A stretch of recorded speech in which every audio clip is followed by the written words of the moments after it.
शिक्षा, जिस पर बात तो बहुत होती है, लोग कहना चाहते हैं, बात करना चाहते हैं। शिक्षा जो केवल समाज का आईना नहीं होती है, इस देश का आईना होती है, उस देश की प्रगति का आईना होती है। और किसी भी देश को यदि उसको प्रगति करना है तो उसको अपनी शिक्षा में बहुत सुधार करना पड़ेगा। शिक्षा पर बातें बहुत होती है, लेकिन इस पर विस्तार से इसके अच्छाई, किस प्रकार से देश को आज तक प्रगति दे पाया, या शिक्षा में जो बदलाव होने चाहिए थे वो बदलाव हुए ना या नहीं, जो शिक्षा हम ले रहे हैं वो शिक्षा किस तरह से हमारे बच्चों को अफेक्ट कर रही है, ये आज तक हम नहीं समझ पाए हैं। बहुत सारे सवाल है। एक महामारी आई, पैंडेमिक, जिसमें शिक्षा बहुत अलग लेवल पर बदली है।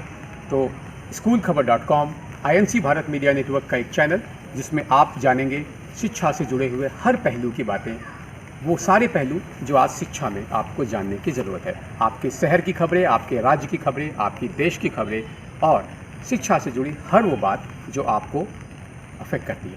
तो जाने, जुड़े हमारे साथ SchoolKhabar.com के अपने पोर्टल, भारत के पहले exclusive news portal, school news portal www.schoolkhabar.com, ये हमारा पोर्टल है। इसमें लॉगिन करें और आप जानेंगे शिक्षा से जुड़ी हर बातें। इसके अलावा हमारे साथ कंटिन्यू जुड़े रहने के लिए Facebook.com, YouTube, ट्विटर और इंस्टाग्राम के हमारे स्कूल खबर चैनल पर आप जाकर सारी जानकारी ले सकते हैं। तो दोस्तों, INC भारत मीडिया नेटवर्क का ये exclusive news channel SchoolKhabar.com। Thank you. SchoolKhabar.com के एपिसोड सीधा सवाल में आपका स्वागत है। सीधा सवाल, जिसमें हम बात करेंगे सीधे हर उस मुद्दे पर जो आपको, आपके परिवार को और इस पूरे देश के हालात जो अभी बने हुए हैं पैंडेमिक के बाद, इस पर इफेक्ट करती है। शिक्षा में, शिक्षा जगत से जुड़ी हर हस्तियाँ, चाहे वो प्रिंसिपल हो, डायरेक्टर्स हो, सरकारी महकमे के लोग हो, मिनिस्टर्स हो, एजुकेशन डिपार्टमेंट्स के, एजुकेशन मिनिस्ट्री हो, या वो सभी लोग हो जो बच्चे जो आज शिक्षा ले रहे हैं। तो हम बात करेंगे स्टूडेंट्स की, पेरेंट्स की, प्रिंसिपल्स की, स्कूल के बारे में, और भी एक जनरल बात है कि किस तरह से शिक्षा हमारे देश में आज अलग हालत में है या किस हालत में है, इस पर हम बात करेंगे। मुद्दे बहुत सारे होंगे, लेकिन हर मुद्दे पर हम बात करेंगे सीधे। इसीलिए इस प्रोग्राम का नाम हमने रखा है सीधा सवाल। तो सीधा सवाल के इस प्रोग्राम में आपका स्वागत है। और आज सीधे सवाल में हम बात करने जा रहे हैं एजुकेशन इन पैंडेमिक में। एजुकेशन इन पैंडेमिक मतलब महामारी के समय शिक्षा।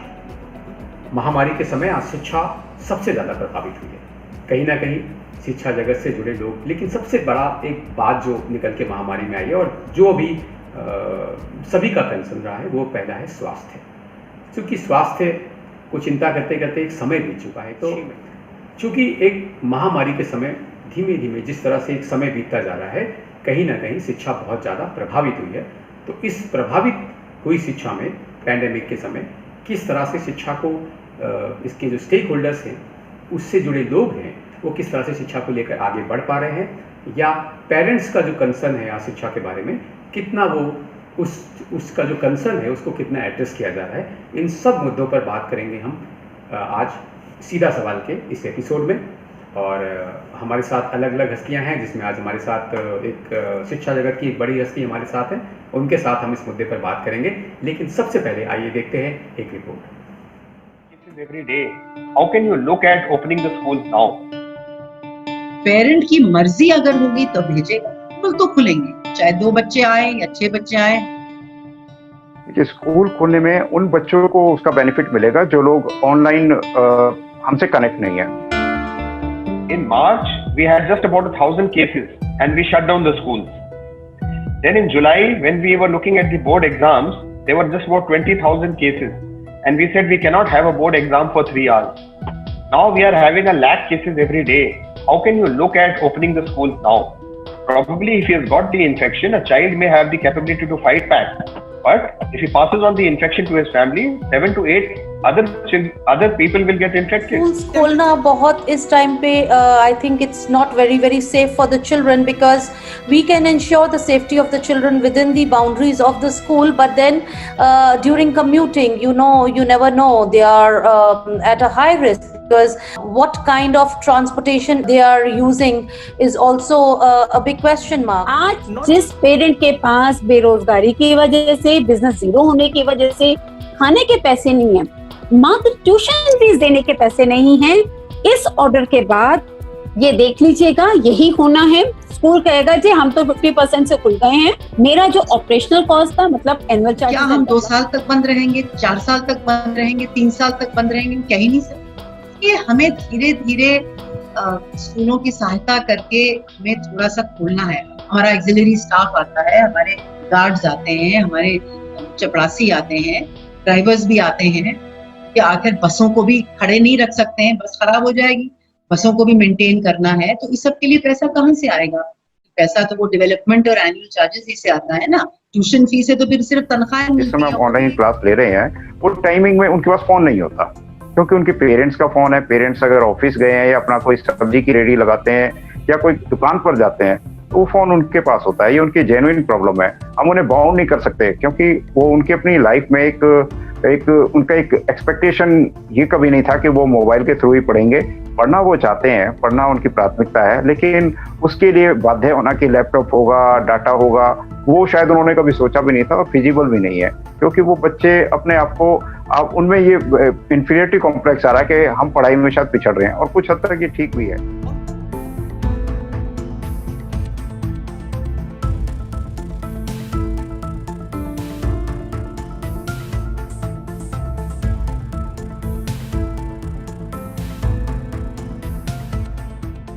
Atmanirbhar Bharat, Honorable Prime Minister has given out. Let us manufacture some kind of low-cost devices.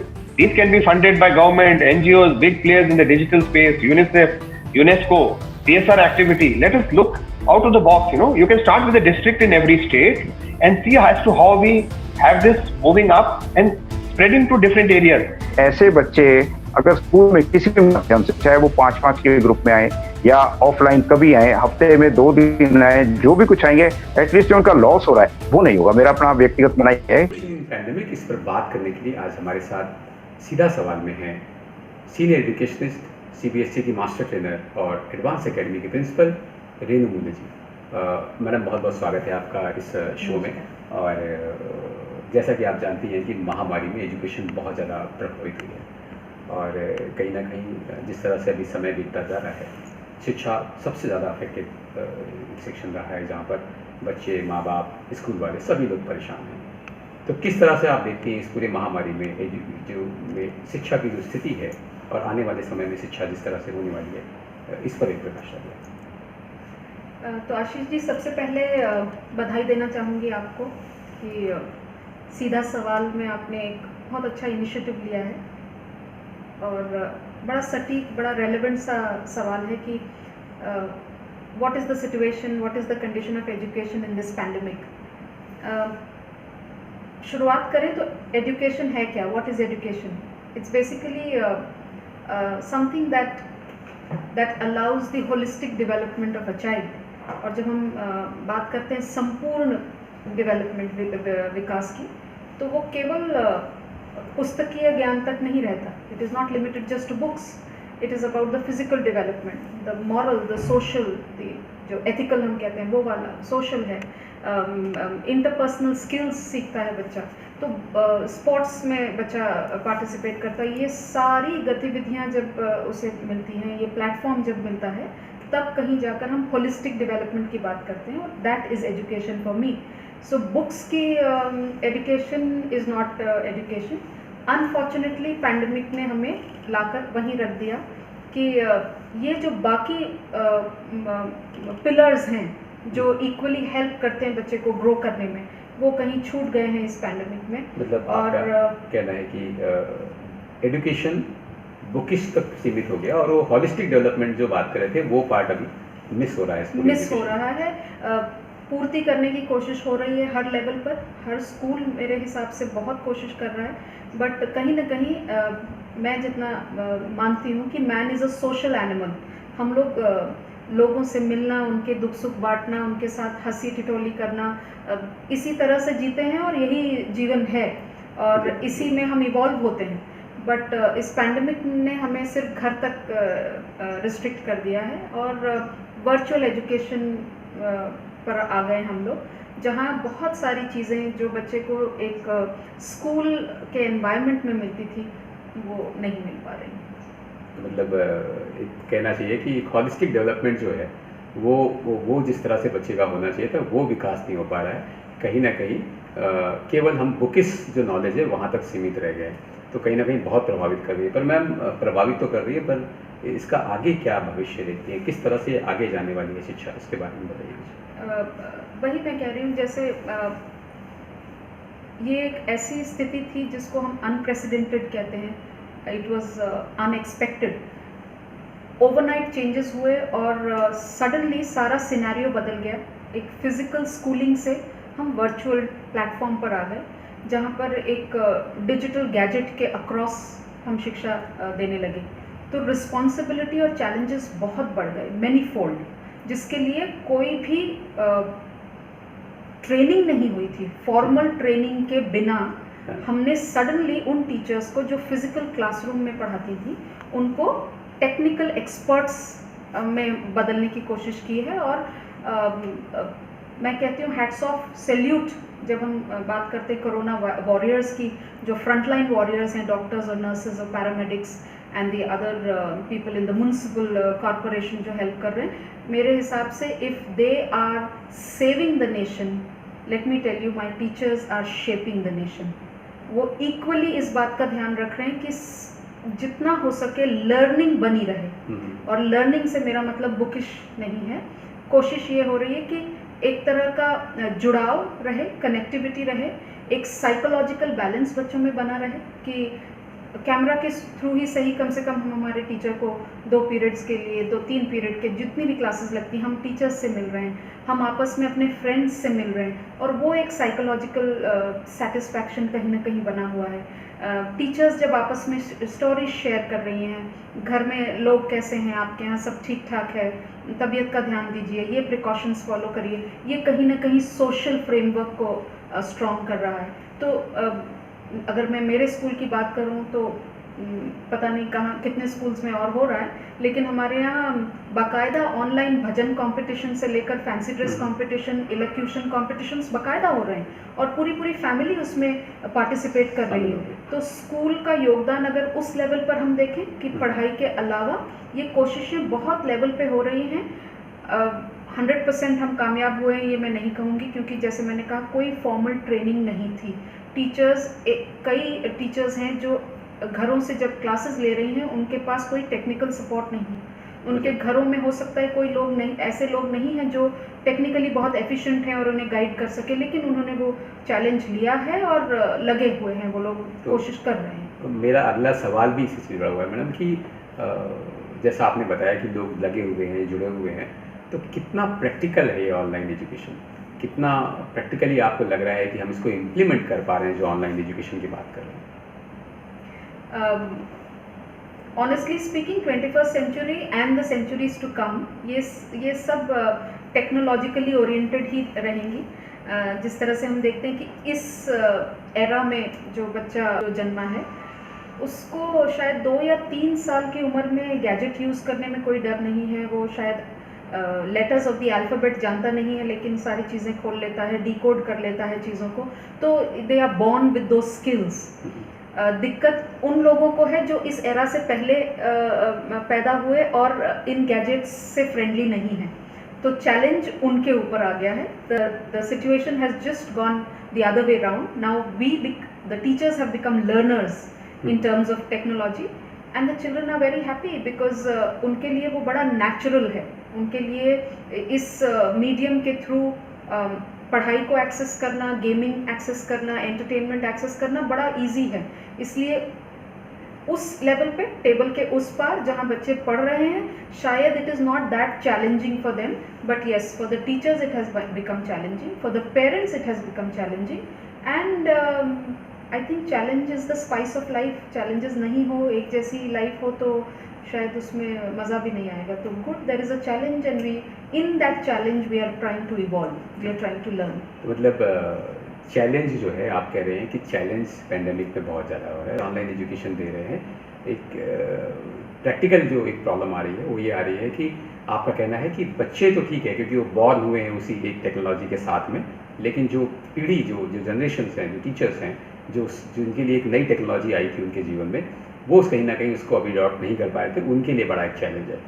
तो ओवरऑल ये एक छोटा सा चैलेंज जो आपने बोला जो मुझे, और मेरा अगला सवाल एक्चुअली इसी से जुड़ा हुआ था कि पैंडेमिक में ये जो चैलेंज है ये कितना बड़ा चैलेंज है और किस तरह से आप देखती हैं इस चैलेंज को as a principal of the school? Yes, as the leader, as the head of the institution, बहुत बड़ा चैलेंज है बिकॉज जितने इस एजुकेशन के शेयर होल्डर्स हैं, मैं stake holders I think I not use that, but share holders हैं, we share the responsibility of making the child grow into an independent thinking individual.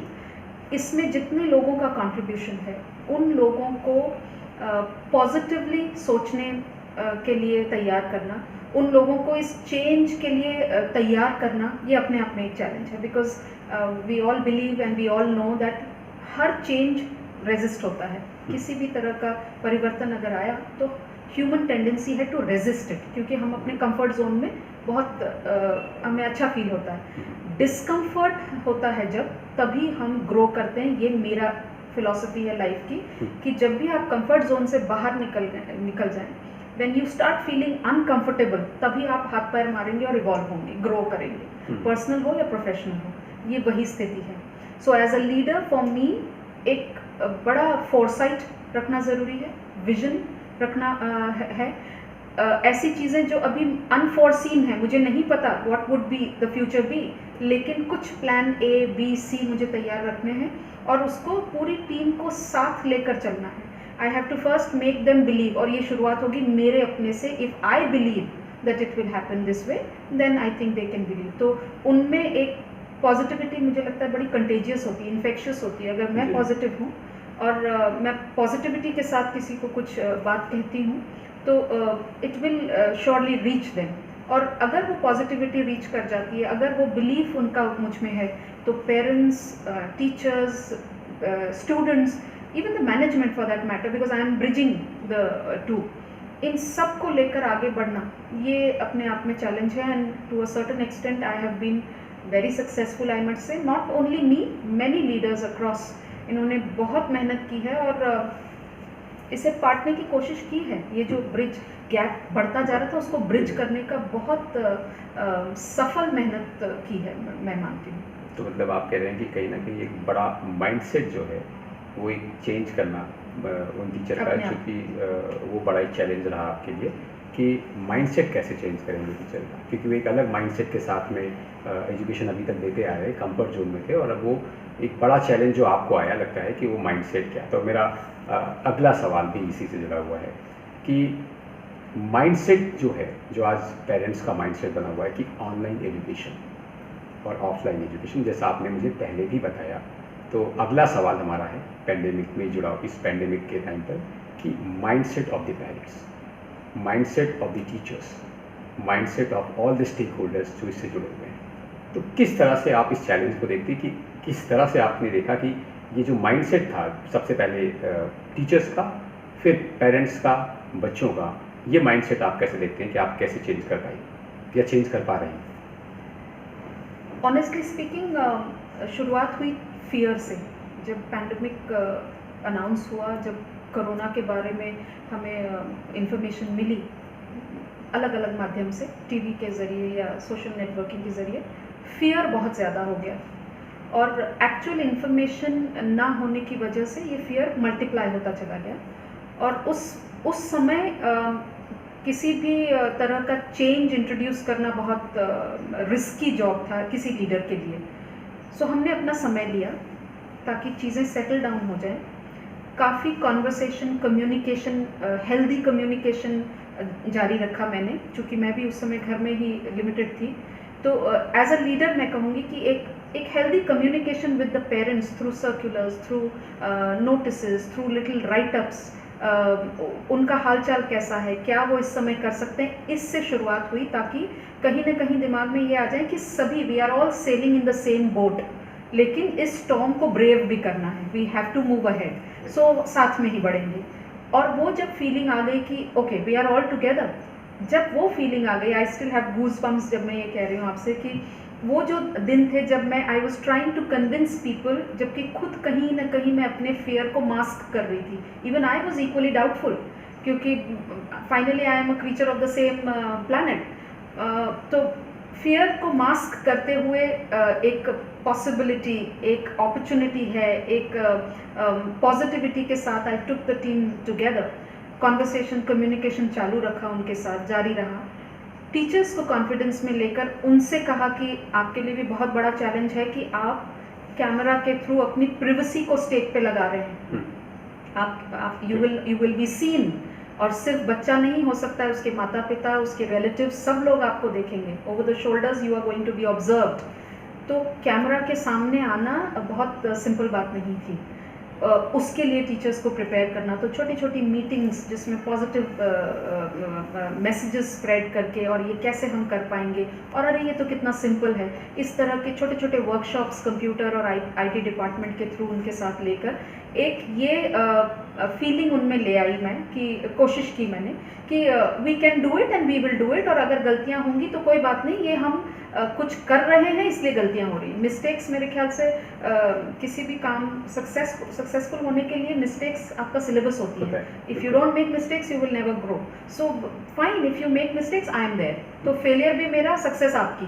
चलिए, इस बात के साथ जब ये रहा कि ओके फेलियर हुआ तो प्रिंसिपल है, सक्सेसफुल हुए तो हम लोगों में बढ़ जाएगी वो सक्सेस, जब ये फीलिंग आ गई कि okay we will, when she is there with us, तब जाके कहीं ये हिम्मत आई कि okay ma'am.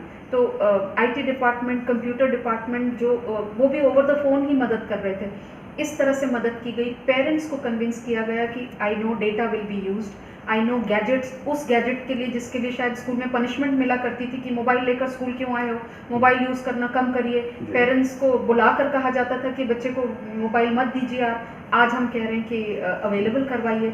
Such a contradictory statement, but ये कहकर कि ये परिस्थिति की मांग है और आपको हमारा, you will have to cooperate with us, let's join hands, let's work together.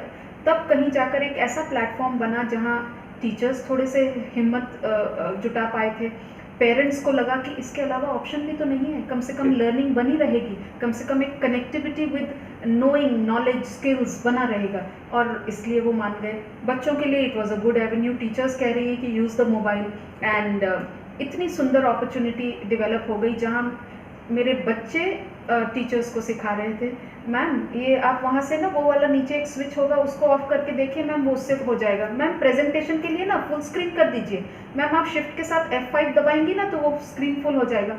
Beautiful association develop, इतनी लर्निंग हुई जहाँ अपस्किलिंग कहती हूँ मैं इसको, जहाँ पर बच्चों से टीचर्स ने सीखा, और वो जो रिस्पेक्ट एक दूसरे के लिए डेवलप हुई, वो शायद one of the skills that we develop through that. तो चैलेंजेस रहे, लेकिन this is how the schools, all the schools have been doing it, not I can speak only about me, but I am very sure हर school में इसी तरह के experimentations के साथ एक पॉजिटिविटी के साथ people have moved ahead rather than sitting back कि अब ये हो गया, अब क्या करें, हम क्या कर सकते हैं, हम क्या मतलब क्या कर सकते हैं, और so now they are improving on it, and yes, I'm happy that education is still in safe hands. Okay. तो मेरा अगला सवाल भी इसी से जुड़ा मैडम, कि आपने जो बोला कि आप क्या किस तरह से आपने चैलेंजेस को देखते हुए पेरेंट्स को किस तरह से उनका माइंडसेट चेंज किया, किस तरह से आप पेरेंट्स टीचर्स के माइंडसेट को चेंज कर पाए, और इससे जुड़ा मेरा अगला सवाल जो है वो ये है मैम कि जो सॉफ्टवेयर सपोर्ट सिस्टम रहा, क्योंकि आपके यहाँ आप ऑलरेडी इम्प्लीमेंट कर रहे हैं, तो आपके इस इंटरव्यू के माध्यम से जो लोग हमें देख रहे होंगे वो स्कूल जो शायद अभी ऑनलाइन एजुकेशन को इम्प्लीमेंट नहीं किए हैं, या वो स्कूल जो अभी कर रहे हैं वो कहाँ पर सुधार कर सकते हैं। तो मैं एक सवाल जो हमारा है कि सॉफ्टवेयर सपोर्ट सिस्टम जो है उसको किस तरह से आप समझा पाए, और पूरे जो ट्रेनिंग था, क्योंकि बहुत कम समय था अपने आप को प्रिपेयर करने के लिए, तो उसमें आपने इसको ट्रेनिंग कैसे दिया, और ये ट्रेनिंग कितनी चैलेंज थी, ये एक बार आएंगे। सर, जहाँ तक सवाल है ऑनलाइन सेशंस लेने का, शुरुआत तो ऑडियो से हुई, फिर जैसे जैसे इनोवेशन का तड़का लगता गया, क्योंकि वो फ्रीडम देना पड़ा टीचर्स को, तो ये हाल हुआ कि अगर मैं मल्टी में रहती हूँ और मेरे मल्टी में एक नोटिस बोर्ड है नीचे वाइट कलर का, तो मैं सेक्रेटरी ऑफ द अपार्टमेंट से रिक्वेस्ट करके वो वाइट बोर्ड ले आई, मार्कर से यूज़ करके उसको यूज़ करने लगी as a white board to teach. फिर मैंने अपने मॉड्यूल्स तैयार कर लिए, PPTs तैयार की, और धीरे धीरे देयर वाज इम्प्रूवमेंट, और आपस में टीम टीचिंग चल रहा था, लर्निंग चल रहा था कि कुछ टॉपिक्स में मतलब बच्चे भी अगर आप मैम मैं ये टॉपिक मेरा अच्छे से मुझे लगता है I will be able to do, तो पोस्ट द स्कूल आवर्स जो 2 पीरियड और 3 पीरियड का स्लॉट्स हमें आदेश मिले हैं कि उतना ही होगा ताकि स्क्रीन टाइम ज़्यादा ना हो, तो उस समय बच्चों के साथ मिलकर प्रिपेयर करके बच्चे भी क्लासेस ले रहे थे उन टॉपिक पे, प्रेजेंटेशन स्किल्स जिनकी बहुत अच्छी थी उनको, तो इस तरह से बहुत सारे प्लेटफॉर्म्स यूज़ किए गए through which this could go on, और ये हुआ स्कूल के लेवल पर। सरकार ने भी बहुत मदद की इसमें, और whether it is the state board, whether it is CBSE for that matter, Diksha portal की बात करें हम, DG लिब की बात करें हम, टीवी का दूरदर्शन को भी के साथ टाई अप कर कुछ एक स्लॉट्स दिए गए जहाँ पर टॉपिक्स पढ़ाए जाते थे और बच्चे टीवी के थ्रू माध्यम से उसको देख सकते हैं। तो इस तरह से काफ़ी सारे प्लेटफॉर्म्स प्रोवाइड किए गए डिपेंडिंग अपॉन स्कूल के बच्चे किस एरिया से हैं, रूरल एरियाज़ हैं, अर्बन एरियाज़ हैं, availability of this technical help, उसके हिसाब से काफ़ी पोर्टल्स अवेलेबल थे जहाँ पर बच्चों ने जितना भी लर्निंग हो सकता था, जो भी टॉपिक्स की अंडरस्टैंडिंग हो सकती थी वो उन्होंने की। और सिर्फ लर्निंग तक नहीं रहा, मैं आगे भी कहना चाहूँगी किसी भी चीज़ की जब आप when you educate a child, when you teach a child, जब उसका जब तक असेसमेंट नहीं हो जाता, you are not happy कि लर्निंग ऑब्जेक्टिव आपने अचीव किया है कि नहीं। तो टीचर्स ने अपने मॉड्यूल्स इस तरह से बनाए कि अगर एक 40 मिनट्स का पीरियड उन्हें अलॉट हुआ है तो स्क्रीन टाइम 20 से 25 मिनट का ही हो बस, बाकी उसके अलावा एक हेल्दी टॉक हो रहा है या ऑडियो चल रहा है, लेकिन स्क्रीन की तरफ बच्चा 20 से 25 मिनट देख रहा है, और उसमें उस लर्निंग ऑब्जेक्टिव को कितना क्रिस्प बनाया जा सकता है, कितना कंटेंट ओरिएंटेड बनाया जा सकता है, ये टीचर्स ने वर्क करके उस टॉपिक को कवर किया। अभी हाल ही में we are going through this phase of assessment. इस असेसमेंट में फिर दिक्कत आई कि ऑनलाइन असेसमेंट किस तरह से हो पाएगा, क्योंकि बच्चों को फाइनली एजुकेशन जो हमारा सिस्टम है वो उन्हें ग्रेड करता है लिखित उत्तरों पर, आंसर्स पर, not on the oral skills. Oral एक भाग है सिर्फ, कहीं ना कहीं ऑनलाइन में गूगल फॉर्म्स कहें, माइक्रोसॉफ्ट फॉर्म्स कहें, फॉर्म्स के थ्रू ऑब्जेक्टिव टेस्ट करना बड़ा इजी है। आप क्वेश्चन दे दें, ऑब्जेक्टिव बच्चा क्लिक करेगा और हो जाएगा। सब्जेक्टिव टेस्ट, क्योंकि लिखना है उत्तरों को, कितना समझ में आया, इसका एक बहुत बड़ा सवाल था, और टीचर्स भी परेशान थे, मैम अगर हम सब्जेक्टिव पेपर अपलोड कर देते हैं तो कैमरा के उस पार तो चीटिंग चलेगी। मतलब ये अगेन इट इज़ ईजी, अगर है मेरे पास एक्सेस तो गूगल भी खुल जाएगा, मम्मी पापा शायद या भाई बहन या व्हाट्सएप पे फ्रेंड से वो, so that was a challenge. अब इस चैलेंज में आप देखिए कि जैसे ही टीचर्स का भी ये आया कि मैम ये सब्जेक्टिव तो assessment not possible, now not possible was something that I did not take, I said we will have to find out ways. अभी अगर चीटिंग करना हमारे लिए क्वेश्चन मार्क है तो उसी को हम उन्हीं को दे देते हैं उसकी permission. If you permit them to cheat, I don't think there will be an issue. किसी चीज़ को नो जब हम कहते हैं तो उसे करने में ज़्यादा मज़ा आता है कि कोई भी स्कूल में बम नहीं लाएगा, कोई पटाखे नहीं फोड़ेगा, तो वो ज़रूर वॉशरूम में भी फूटेंगे और सब दूर। अगर आप ये डिसाइड करें कि दिवाली ख़त्म हुई है, घर में जितने भी पटाखे और जो कुछ है वो ग्राउंड पे इस तारीख को हम सब मिलके फोड़ने वाले हैं, आप लेकर आइए, कोई नहीं लाता, मज़ा ही नहीं है उस चीज़ का, क्योंकि नो में जो मज़ा है ना, नहीं कहा तो हम ज़रूर करेंगे। तो ठीक है, मैंने कहा अगर चीटिंग इज़ द इशू, हम ओपन बुक कर लेते हैं। तो OTBA एक क्लॉज है CBSE का बहुत अच्छा, जिसमें open text book assessment, OTBA, हमने उसे OTBA बना दिया। ये रही आपकी बुक, आपको रेफरेंस में कोई बुक चाहिए तो ये वाली बुक भी आप यूज़ कर सकते हैं। इस समय से इस समय पेपर अपलोड होगा, आप पेपर देखिए। बुक्स में अगर आपने थरली पढ़ा होगा तब तो आपको पता है कि वो कहाँ आएगा, नहीं तो आप ढूंढते रहिए। और टीचर्स को चैलेंज ये हुआ कि उन्हें वो जो 4 या 5 सवाल देने थे, वो बड़े कॉर्नर्ड क्वेश्चन, जो कट कॉपी पेस्ट नहीं थे, जो क्वेश्चन पढ़ो ये सवाल का उत्तर मुझे मिलेगा कहाँ, इसके लिए बच्चा कम से कम वो 2-3 चैप्टर्स थरली पढ़ ले। Now that is learning again. अगर वो वहाँ से देखकर भी कुछ लिख रहा है, डायग्राम कॉपी भी कर रहा है, अगेन लर्निंग तो हो रही है, चाइल्ड इज़ लर्निंग। सो बहुत सारे टेक्निक्स ऐसे यूज़ करके कोशिश की हमने कि इस चैलेंज को हर लेवल पे हम मीट करें। पेरेंट्स हैव देयर रिजर्वेशंस, और सही भी है, क्योंकि कई जगह उन्हें लगता है कि गैजेट टाइम कम है, उन्हें लगता है 2 पीरियड बस और बाकी दिन भर बच्चा फ्री घूमता रहता है, कुछ नहीं कर रहा है। कई जगह उल्टा है कि नहीं, इतना डेटा यूज़ हो जाता है, गैजेट की अवेलेबिलिटी नहीं है। But we have given them freedom कि अगर आप ओके हैं, इफ़ यू आर ओके, और SOPs अगर आप फॉलो करने के लिए तैयार हैं तो स्कूल आकर भी आप यूज़ कर सकते हैं इंटरनेट का। बहुत कम परसेंटेज, बहुत कम है, और बच्चे आए भी नहीं, खैर सब घर से ही कर रहे हैं, but they are managing. So everybody is managing, if I may say, अभी इज इन दिस सिचुएशन। तो मैडम, जैसा आपने बोला कि जो आपकी ट्रेनिंग जिस तरह से आपने स्टाफ को दिया, ये जो पूरा एक चैलेंज था, एक सिस्टम था, सॉफ्टवेयर डेवलपमेंट से लेकर स्टाफ की ट्रेनिंग तक, एक कम समय में आपने इस पूरे चैलेंज को स्वीकारा, और ना केवल बच्चों ने बल्कि टीचर्स ने और सारे स्टेक होल्डर्स जो थे उन्होंने बहुत महत्वपूर्ण भूमिका इसमें निभाई, और इसको आप एग्जीक्यूट प्रॉपरली कर पाए। मेरा अगला सवाल अब इस पर है कि कहीं ना कहीं स्कूलों ने भूमिका पूरी निभाई है, पूरी ईमानदारी से सब प्रयास कर रहे हैं और आगे भी प्रयास करते रहेंगे, लेकिन इस समय इस पैंडेमिक में मुझे लगता है कि सरकार की एक भूमिका होनी चाहिए थी। तो CBSE की मास्टर ट्रेनर भी हैं, CBSE से जुड़ी हुई हैं आप, तो किस तरह CBSE का क्या रोल रहा, और ओवरऑल गवर्नमेंट का जो पूरा भूमिका रही इस पूरे पैंडेमिक में अभी तक, वो कैसे रही?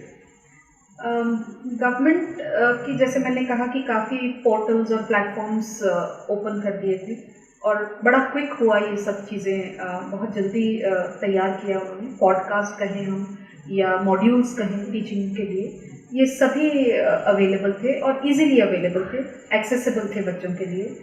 टाइम स्लॉट भी कोई रिजिडिटी नहीं थी, कोई टाइम टेबल बनाकर नहीं किया था, और it was open for everybody and anybody to access.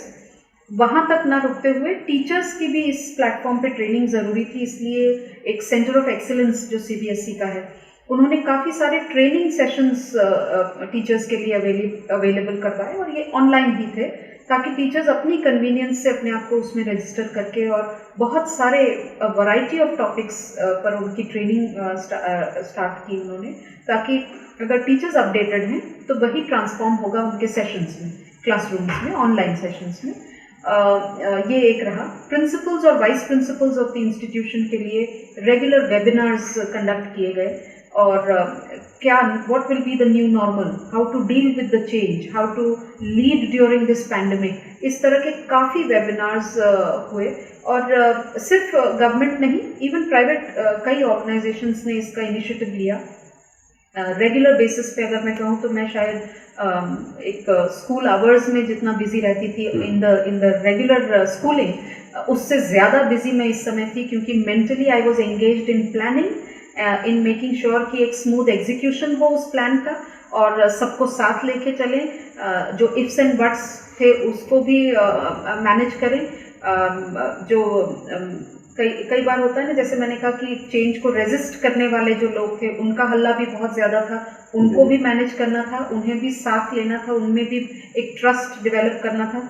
तो फाइनेंशियल क्राइसिस चूँकि बहुत ज़्यादा लोग फेस कर रहे थे इस दौरान, तो शायद उसका भी कहीं ना कहीं असर था उनके बर्ताव में, उनके डीलिंग में एजुकेशन इंस्टीट्यूशंस के साथ। ये सब को लेते हुए तो we were mentally very busy, we were busy with the webinars, we were busy with the training sessions, लेकिन गवर्नमेंट का काफ़ी हैंड होल्डिंग रही, हर लेवल पे हैंड होल्डिंग रही, बच्चों के लिए, टीचर्स के लिए, लीडर्स के लिए, हेड्स ऑफ द इंस्टीट्यूशंस के लिए।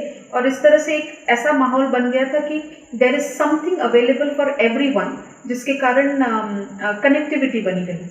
बहुत सारा हेल्प टीचर्स को मिल गया, क्योंकि अचानक बंद होने से कई रिसोर्सेज भी स्कूल में ही रह गए थे, लाइब्रेरी का एक्सेस नहीं हो पा रहा था, ऑनलाइन भी कहाँ से क्या मिल पाएगा इसके बारे में पता नहीं था। तो वेबसाइट्स की इंफॉर्मेशन, लिंक्स की इंफॉर्मेशन, जहाँ से डेटा मिल सके, रिसोर्स का अवेलेबिलिटी हो सके, ये सारा सरकार की तरफ से बिल्कुल सपोर्ट रहा। और क्या गाइडलाइन रही सरकार की?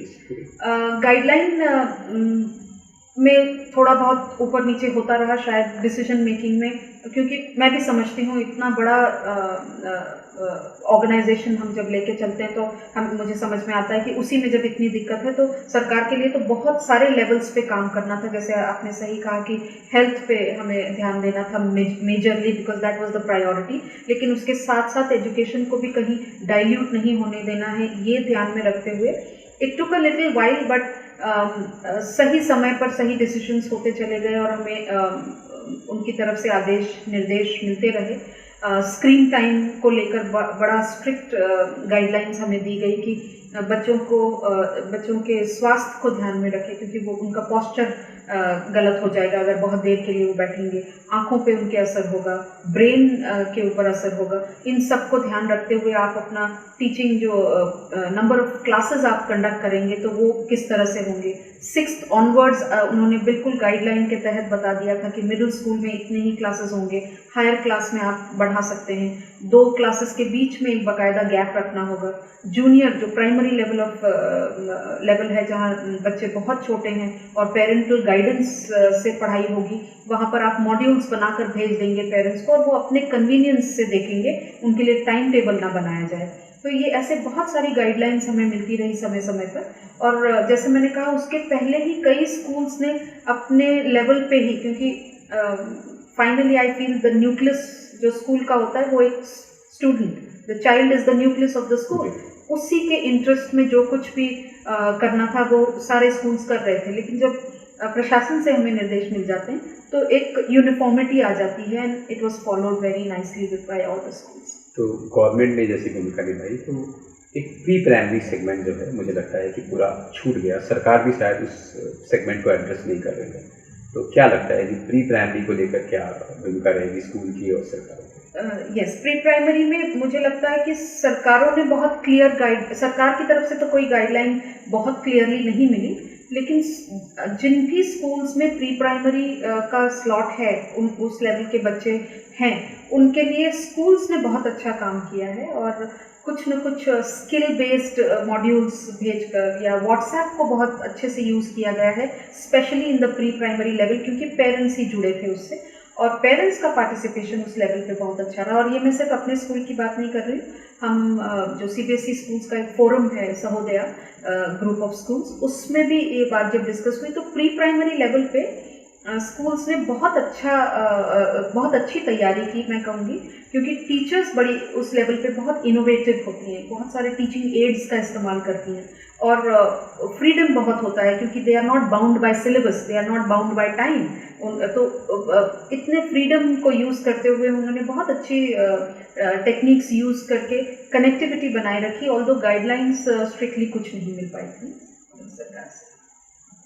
बिल्कुल, और मुझे लगता है कि जिस तरह से स्कूल प्रयास कर रहे हैं और जिस तरह से गवर्नमेंट प्रयास कर रही है, मुझे लगता है कि चीज़ें धीमे धीमे अपने वापस उसी स्थिति में आ जाएंगी। शिक्षा के मामले में कहीं ना कहीं नॉर्मल स्थिति में आने में हमें समय लगेगा। तो आपको क्या लगता है, मेरा सवाल जो मेरा इससे जुड़ा हुआ अगला सवाल है वो है न्यू नॉर्मल का, कि अब शिक्षा में आप न्यू नॉर्मल जो पोजीशन है वो आप कब देखती हैं और कैसे देखती हैं?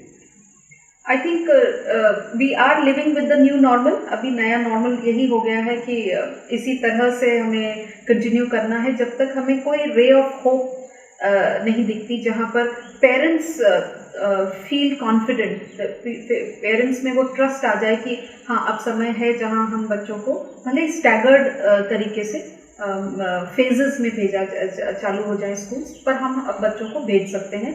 ये जब तक उनमें बिलीफ नहीं आता तब तक शायद ये जो नया नॉर्मल है अभी उसी के साथ जीना पड़ेगा। और जो आएगा नॉर्मल उसमें फिजिकल स्कूलिंग में बहुत फ़र्क होगा in terms of number of students reporting to school, in terms of the standard operating procedures which will have to be followed, whether it is about thermal scanning at the gate, whether it is about using sanitizers, क्योंकि बच्चे हैं उसका misuse sanitisers का, grouping and standing together, वो एक issue रहेगा। तो हम जब बुलाएंगे तो चैलेंज है हमारे पास, लेकिन मुझे लगता है उस नॉर्मल के लिए अब प्रिपेयर होना पड़ेगा। मास्क पहनकर अगर आना पड़ा, मतलब अभी हमें most of the parents are saying we are waiting for the vaccine to come, vaccines के बाद ही हम कोई डिसीजन लेंगे। लेकिन हैविंग सेड दैट, जो सरकार का अभी हमें निर्देश आए हैं कि आप डाउट क्लियरिंग सेशंस या गाइडेंस सेशंस शुरू कर दीजिए 9 to 12 के बच्चों के लिए, उसमें भी परसेंटेज ऑफ कंसेंट जो येस आया है हमें बहुत कम। तो कहीं ना कहीं चिंता अभी भी बनी हुई है पेरेंट्स के दिमाग में कि what about the safety of the children. और तो थोड़ा समय लगेगा इस न्यू नॉर्मल के साथ एडजस्ट होने में। हम लोग तो शायद मई फर्स्ट वीक ऑफ मई से हम लोग बाहर जाने लगे हैं, तो अब शायद एडजस्ट हो गए हैं कि मास्क पहनना है और सैनिटाइज करते रहना है, हाथों को डिस्टेंस बनाए रखना है। लेकिन बच्चे जो अभी इतने दिन तक घर पर थे, सडनली जब बाहर आएंगे तो आई थिंक अभी डाउट्स स्टिल हैं। मतलब अभी न्यू नॉर्मल में समय लगेगा और ये कॉन्फिडेंस शायद पैदा कर पाना बच्चों में, उनके माँ बाप पेरेंट्स पर, कि क्या बच्चे उतने सेफ रहेंगे, इसमें लगता है कि अभी मेंटली समय लगेगा। और इसलिए कहीं ना कहीं न्यू नॉर्मल जो है उसमें अभी थोड़ा टाइम है, थोड़ा समय मुझे लगता है कि लगेगा इस चीज़ को एक्सेप्ट करने में, कि मतलब मास्क की हमें आदत नहीं है। मुझे भी समय लगा थोड़ा सा, इतनी देर अगर आपको मास्क पहनना है, especially when you are in the crowded place, अभी बच्चों को आदत नहीं है। तो कहीं ना कहीं मैडम आपको लग रहा है कि जो न्यू नॉर्मल जो आपने बोला उसमें अभी समय लगने वाला है, तो क्योंकि लोगों का अपना कंसर्न है, पेरेंट्स की अपनी सोच है, वो अपनी जगह बिल्कुल सही है कि बच्चों की हेल्थ बहुत इंपॉर्टेंट है। अगर उस पर कहीं कोई इम्पैक्ट हुआ तो एजुकेशन शायद वो सेकेंडरी इशू हो जाता है उस समय जब हेल्थ एक इशू आता है। तो मुझे लगता है कि न्यू नॉर्मल में एक समय है, लेकिन उस सब के बावजूद भी आप सब लोग इस चैलेंज को एक्सेप्ट करके एजुकेशन को आप लोग आगे बढ़ा रहे हैं और कहीं ना कहीं एक बड़े कोरोना वॉरियर के रूप में आप लोग उभर के सामने आ रहे हैं। तो इन सब प्रयासों के लिए आपको, ऐसे आप जैसे और एजुकेशनिस्ट को, पूरे एजुकेशन फ्रेटर्निटी को धन्यवाद देता हूँ मैं। और आपका बहुत बहुत धन्यवाद मैडम, आपने कि इस पूरे शो में आपने बहुत सारे जो मुद्दे थे, जो मुझे लगता है लोगों के सवाल थे मन में, तो उन सबको आपका जवाब दिया। बहुत बहुत धन्यवाद। सीधा सवाल में आज हमने बात की education in pandemic. Education in pandemic में आज हमने बहुत सारे मुद्दों पर हमारे साथ जो सीनियर एक्सपर्ट रही रेनू मुले मैम, उनके साथ बात करी। अलग अलग सवाल थे, शिक्षा किस तरह से देंगे, सॉफ्टवेयर टेक्नोलॉजी किस तरह से दे पाए, ट्रेनिंग किस तरह से दे पाए, पेरेंट्स का माइंडसेट क्या रहा, बच्चों का किस तरह से उस समय रोल रहा, उन्होंने किस तरह से सपोर्ट किया, किस तरह गवर्नमेंट की भूमिका रही, और आने वाले समय में हम न्यू नॉर्मल स्थिति में कब जा पाएंगे, इन सब मुद्दों पर बात करी। तो सीधा सवाल में इस प्रकार के सभी मुद्दों का जो आपके मन में चल रहा है, शिक्षा से जुड़े हर मुद्दों की हम बात करते रहेंगे और लगातार इस पर बात होती रहेगी। तो आप देखते रहिए सीधा सवाल मेरे साथ, मेरे यानी आशीष सिंह के साथ।